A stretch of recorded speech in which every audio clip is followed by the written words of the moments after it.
The most expensive purchases in your life weren't sold to you, they were inherited, taught, normalized so deeply that questioning them now feels socially dangerous. Like you're the problem for asking why. A 2024 NerdWallet report estimated that the average American household spends over $7,400 a year on what economists are starting to call legacy purchases. Products and habits that made sense in 1985, in 1995, even in 2015, but no longer survive a 5-minute look at the math. The unsettling part isn't that you're still buying these things. It's that the people selling them know you don't need them. They've known for years. The reason the memo never reached you is the same reason it didn't reach your grandmother. The industries built around these purchases spend billions making sure it doesn't. 10 of them, one by one. Before any of this lands, an honest framing. None of these are about cutting joy. None are stop buying lattes nonsense. The latte advice is a distraction. It's what financial media gives you, so you stop looking at the real categories. The real categories are silent. They show up on credit card statements as familiar line items you've stopped questioning. They show up as automatic transfers that survived 3 apartments and 2 relationships. Some have been on your monthly statement for so long, your brain processes them as fixed costs of being alive, not as decisions. They're decisions. All of them. What you'll see is that almost every one of these 10 was engineered. Not discovered, not naturally arising, engineered by a marketing team in a specific year to solve a specific problem in a specific company's revenue model. We start with a stone. Number 1, the mined diamond engagement ring. In 1938, an advertising firm called NWA accepted a contract from De Beers, the South African diamond cartel that, at its peak, controlled an estimated 80% of the world's rough diamond supply. The assignment on paper was simple. Increase American diamond sales. The deeper assignment was savage. Diamonds, in a global supply sense, are not rare. De Beers had warehouses full of them. The problem wasn't extraction, it was demand. So a year manufactured demand. The diamond engagement ring as a near-universal cultural object did not exist in mainstream American life before this campaign. By 1947, copywriter Francis Garrity wrote 4 words that rewired the courtship economy of the Western world. A diamond is forever. Within a generation, what had been a niche luxury became a non-negotiable proof of seriousness in a relationship. Tessa, a 30-year-old structural engineer in Phoenix, told me she felt physically uncomfortable suggesting a lab-grown ring to her fiancé, even though the math was undeniable. The 1.5-carat lab-grown stone she was looking at, chemically and optically identical to a mined diamond, certified by GIA, indistinguishable to any jeweler under any equipment, costs roughly 70 to 85% less than the mined version, depending on cut and clarity. According to industry data tracked by Bain & Company, lab-grown wholesale prices have fallen by over 90% since 2018. The mined stone premium isn't paying for rarity. It's paying for an advertising campaign that ended in 1971. The retailer counts on emotional weight to override the math. The math doesn't care. A mined diamond resold 1 year after purchase typically returns 20 to 35 cents on the dollar, according to Rappaport pricing analyses.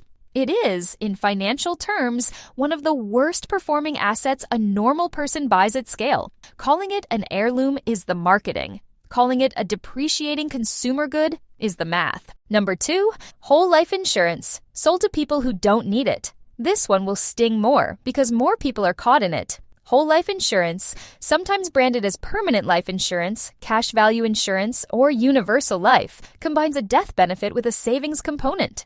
The pitch sounds reasonable.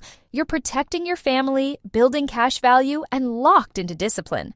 The pitch is a 19th century pitch. It was designed in an era before pensions became widespread, before tax-advantaged retirement accounts existed, before low-cost index funds existed. Renata, a 44-year-old nurse practitioner in Tampa, signed a whole life policy in 2014, paying $387 a month. 11 years in, her cash value sits at roughly $19,000. The premiums she paid totaled over $51,000. If she had taken a 20-year term policy instead, same death benefit, around $42 a month, and dropped the difference into a low-cost S&P 500 index fund, that account, by April 2026, would hold approximately $87,000, even accounting for the volatility of the last decade. A 2018 study published in the Journal of Financial Service Professionals found that the average internal rate of return on whole life policies held to age 65 lands between 1.5% and 3.5%. Before factoring in inflation. Inflation between 2020 and 2024 averaged roughly 4.7% annually, according to BLS data.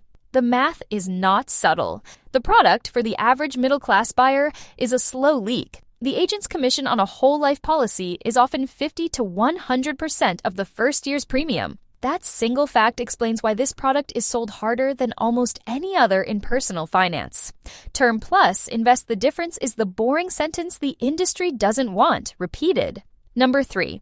Bottled water in a country where the tap is regulated more strictly than the bottle. A 2024 study by Columbia University and Rutgers researchers, published in the Proceedings of the National Academy of Sciences, found that the average liter of bottled water contains around 240,000 detectable plastic particles, of which roughly 90% are nanoplastics. The same researchers tested municipal tap water from multiple American cities and found particle counts a small fraction of that. Haywan, a 33-year-old librarian in Seattle, was spending $74 a month on cases of bottled water, roughly $890 a year. She replaced the entire setup with a $230 reverse osmosis filter installed under her sink. The filter, including replacement membranes, costs her around $90 annually after installation amortizes out. 12-year savings, conservatively estimated, over $9,500. The bottled water industry, valued globally at roughly $370 billion in 2024, according to Grand View Research, runs on an inverted truth. The original Perrier campaign in the United States, launched in 1977 by Bruce Nevins, deliberately positioned bottled water as a status object, not a hydration product. 49 years later, the average consumer in a city with safe municipal water is paying a markup that, in some product categories, exceeds 1,800 times the cost of the molecule itself. You weren't sold water. You were sold a feeling. Number 4. The extended warranty. Diane, a 52-year-old accountant in Cincinnati, bought a 65-inch television in late 2023 for $640. The cashier, trained, scripted, incentivized on attach rate, offered her a 4-year extended warranty for $129. She took it. She has not filed a claim. Statistically, she will not. According to a 2023 Consumer Reports analysis, fewer than 20% of extended warranties are ever used, and the average payout when they are used is less than the cost of the warranty itself. The economics are not hidden. Best Buy's parent company, in its annual reports, has consistently listed warranty and protection plan revenue as one of its highest margin categories. Gross margins reportedly exceeding 50% compared to mid-single digits on the actual electronics. The warranty is the product. The TV is the bait. Extended warranties were not a consumer demand. They were invented by retailers in the late 1970s to recapture margin loss during the price war era of consumer electronics. The Federal Trade Commission has repeatedly recommended that consumers decline them, citing overlapping protection from credit card benefits, manufacturer warranties, and basic consumer law. The recommendation gets buried beneath the cashier's script. You are not buying peace of mind. You are funding the retailer's quarterly target. Number 5, premium credit cards with annual fees over $400. Pause for a second, because what's about to happen in this list is a pattern crystallizing. Notice the through line. Diamonds, sold by an ad campaign. Whole life, sold by a commission structure. Bottled water, sold by a celebrity-launched marketing reframe. Extended warranties, sold by a retail margin problem. Each of these isn't a product that won the consumer's love. It's a product that won an industry's strategy meeting. The premium credit card belongs in the same room. Marcus, a 31-year-old software engineer in Austin, pays $695 a year for a top-tier travel rewards card. He's been told repeatedly by personal finance influencers that the math works out if you maximize the perks. Marcus traveled twice in 2025. He used the airline credit once. He used the dining credit 4 times out of a possible 12. He used 0 of the hotel credits, 0 of the rideshare credits, and the lounge access twice. His net benefit, calculated honestly with a spreadsheet, was negative $217 for the year. A 2024 Lending Tree analysis found that roughly 71% of premium cardholders fail to extract enough usage from their perks to offset the annual fee. Once those perks are weighted by their actual likelihood of being redeemed, not their advertised face value. The card industry has a name for this: breakage, the deliberate gap between the value of perks promised and the value of perks redeemed. Breakage is not a bug. It's the entire business model. The card issuers have actuarialized exactly how much you won't use. Number 6, the brand new car driven off the lot. Marisol, a 38-year-old project manager in San Diego, financed a $42,000 SUV in early 2024 at a 7.1% interest rate over 72 months. By April 2026, 26 months in, she's paid roughly $14,800 toward the loan. The vehicle's current trade-in value sits at approximately $24,500. She owes around $31,000. She is, in industry terms, $6,500 underwater. This is not a story about Marisol making a mistake. This is a story about an industry that has structurally normalized 72-month and now 84-month auto loans, financing terms that did not exist in mainstream American consumer lending until the 2000s. According to Cox Automotive data, the average new car loan term in the United States now exceeds 68 months, and over 23% of new car trade-ins involve negative equity rolled into the next loan. A 2022 Edmunds analysis found that the average new vehicle loses 20 to 25% of its value in the first 12 months. The 2 to 3-year-old certified pre-owned version of the same model, same engine, same available warranty extensions, often the same trim level, typically costs 30 to 40% less. The depreciation curve is steepest in years 1 and 2. Buying new means paying retail for a depreciation cliff someone else could be falling off. Number 7, the cable TV bundle in 2026. Jada, a 35-year-old freelance graphic designer in Brooklyn, was paying $189 a month for a cable internet bundle she'd had since 2019. When she finally audited the line items, the breakdown was $74 internet, $87 cable, $14 box rental, $9 broadcast fee, $5 sports surcharge for channels she watched by her own count 4 times in the previous 12 months. A 2024 Pew Research Center report found that cable and satellite TV subscriptions among Americans under 50 dropped from 76% in 2015 to 34% in 2024. That isn't a trend. That's a collapse. And the bundles that remain have been quietly restructured: broadcast fees, regional sports surcharges, equipment rentals, to extract more revenue from the shrinking customer base. According to Leichtman Research Group analysis, the average cable bill for the TV portion alone now exceeds $120 a month, up nearly 50% over a decade. The cable bundle was a 1970s product. It was designed when content was scarce and distribution was the bottleneck. Both of those conditions have inverted. Content is now infinite. Distribution is now broadband. The bundle exists today not because anyone needs it, but because the cancellation friction is engineered to be punishing. Long phone trees, retention specialists, fees timed to the next billing cycle. The product no one defends with their voice gets defended by the design of its exit. Number 8. The designer handbag sold as an investment. A particular myth circulates in lifestyle media that certain handbags, the Hermes Birkin, the Chanel Classic Flap, the Louis Vuitton Neverfull, appreciate over time. The myth is buoyed by a small number of auction result articles that always feature the same 5 resale data points. Chloe, a 28-year-old marketing manager in Denver, bought a Chanel Classic Flap Medium in 2022 for $8,200 after taxes and a sales associate's waitlist dance. By April 2026, the same model retails for roughly $11,400.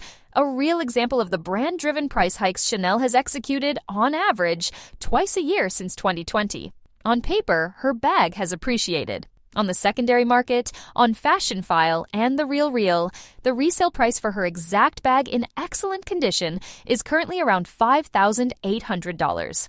The Birkin index that fashion publications cite is real for one specific bag: the Hermes Birkin in rare leathers and exotic skins, in pristine condition, often connected to specific celebrity provenance.